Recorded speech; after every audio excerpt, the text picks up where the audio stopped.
Clean Technica really does have some phenomenal writers. They've just reported that West Virginia wants to ban Tesla and other vehicle manufacturers from sending over-the-air updates to customer cars. So why are they doing this? Is it political? Is it fossil fuel funded?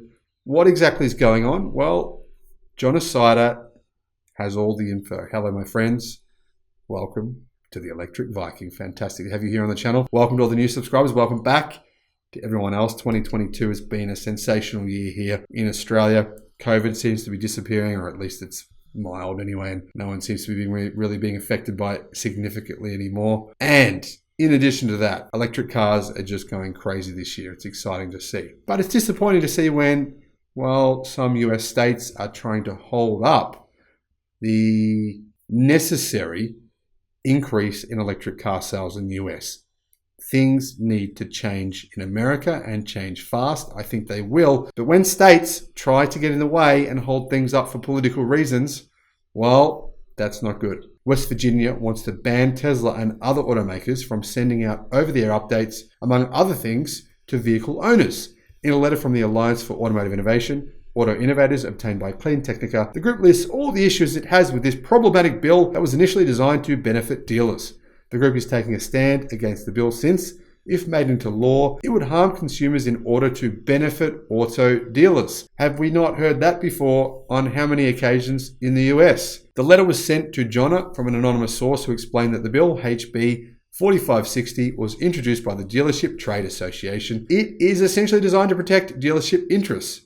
Why am I not surprised? However, it overreaches to a point where it would harm both customers and dealers by blocking online car purchases, over-the-air updates, and even advertising by auto manufacturers. In the letter, Auto Innovators wrote, rather than leveling the playing field between dealers and manufacturers, this bill would drastically alter the rights and obligations of automotive manufacturers and their franchise dealers in West Virginia.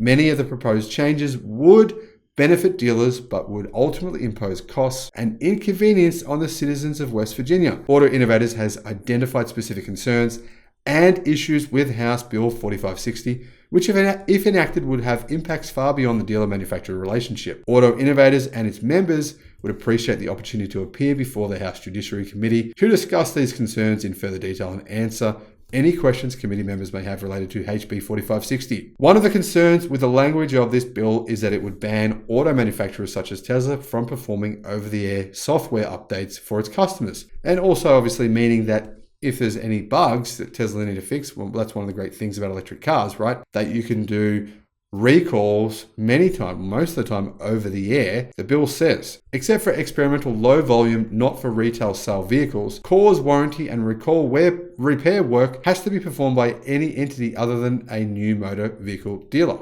including post-sale software, hardware upgrades, or changes to vehicle function and features, and accessories for new motor vehicles sold by a licensed new motor vehicle dealer, provided, however, this language shall not include any post-sale software upgrades to the motor's vehicle navigation or entertainment system. In the letter, Auto Innovators pointed out that the language is designed to prohibit manufacturers from providing over-the-air updates directly to consumers' vehicles. So far, no other state has made such a needless law, the group writes. Over-the-air updates allow consumers to update their vehicles from the convenience of their driveways without the need to travel all the way to the dealership. And this is the advantage of EVs, right? Over gas-powered vehicles. It's huge. This language would prevent manufacturers from utilizing those over-the-air updates in West Virginia. This is a complex and cutting-edge topic. But the biggest concern here is that restricting software updates would needlessly harm consumers and potentially create safety risks. Dealers lack the infrastructure and capacity to deliver software updates to consumers over the air. In addition, manufacturer-owned software is proprietary and protected by federal intellectual property rights, meaning dealers have no claim to these property rights and no authority to distribute software licenses of software that they do not own. As a result, consumers would have to take time to take their vehicle into a franchise dealer for every single system update. Imagine how long that would take. That would be, you could potentially have to go to the dealer every second day of the week. As a result, consumers would have to make time. In practice, this additional inconvenience would needlessly mean consumers have to drive their vehicles with out-of-date software, which may bear on some aspects of vehicle operation. It would also needlessly prevent manufacturers from conveniently delivering electronics-related recalls to consumers, meaning many vehicles on West Virginian roads could have issues that can easily be corrected in the background via over-the-air fixes. It is not enough that the definition carves out navigation or entertainment systems. Those systems are just two aspects of the software in modern vehicles. They are the most viable and visible to car owners. But this technology can also be deployed to ensure vehicles are able to be updated to operate as efficiently and safely as possible. Auto Innovators emphasize that its members are opposed to this new definition in its entirety. The takeaway: this is not good for West Virginia and its residents. And hey, let's be honest, how many other states and other dealership networks are going to just go, yeah, this is a great idea. Let's jump on board this and support this because we're afraid of losing sales. We're afraid of losing revenue. We're afraid of, Ford, General Motors, and whoever else saying, hey, you're not being fair to your customers. You're trying to rip them off when it comes to the sales of EVs. So we're not going to send EVs to you. Or saying to them, hey, you know what? Our vehicles don't actually need to be serviced.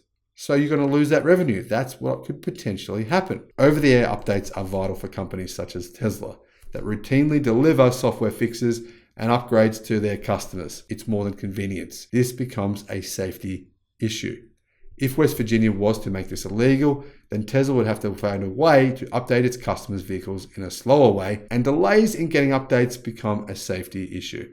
An unnecessary, stupid, regulatory, nonsensical issue which doesn't need to happen and clearly is only being created in order to protect these dealers from potentially losing revenue. Now, Hachillo said this, listen to this, leave it up to the dealerships to bribe legislators to protect their monopoly. Because I'm sure customers love spending an extra $2,000 on their vehicle to pay for the dealership and the salesman. And there is just quite nothing like wanting to buy a big car, but you can't buy one without fighting with the finance officer after fighting with the salesman. But apparently that's not enough, because you are still on the hook to only come back to the dealership for repairs and upgrades and maintenance as well. And if you are still undecided on what specific car you want, the dealership will let you know all the ways their specific combustion vehicle will do it for you. And you can't buy the other vehicle you like, only what has been sitting there in the sun for a month. Electric Guy asked this question. I think this is a good question. Listen to this. I wonder if they will require their PC to be taken to an authorized dealer for updates. However, there is a simple backdoor. Send the over-the-air update to the driver's app. The moment the driver is close to his car or using the home Wi-Fi, the car is updated from the driver's phone. Hard to forbid an owner to update his car when he likes to do so. And to be honest, I just think that this whole bill is just a waste of money. Whoever this dealer network are, they're just loonies. To be honest, they're stupid, because how on earth are you going to stop people who have it's just like trying to stop someone who owns an Apple mobile phone from having their phone updated by Apple whenever the new update comes.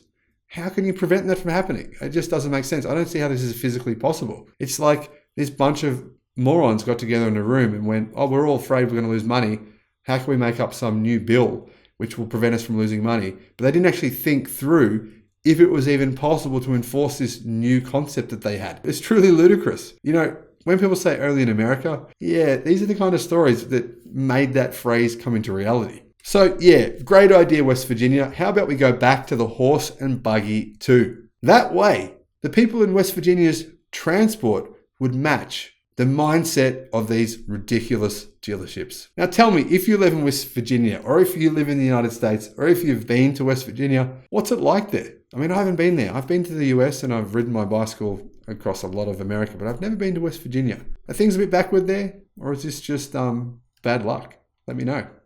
Thanks for watching. And hey, let's do our best to try and prevent this from happening. If there's anything you can think of that we can help happen, we can support in some way to prevent this ridiculous bill from passing, let me know. Have a great day, and I'll see you again on the next one. Bye-bye.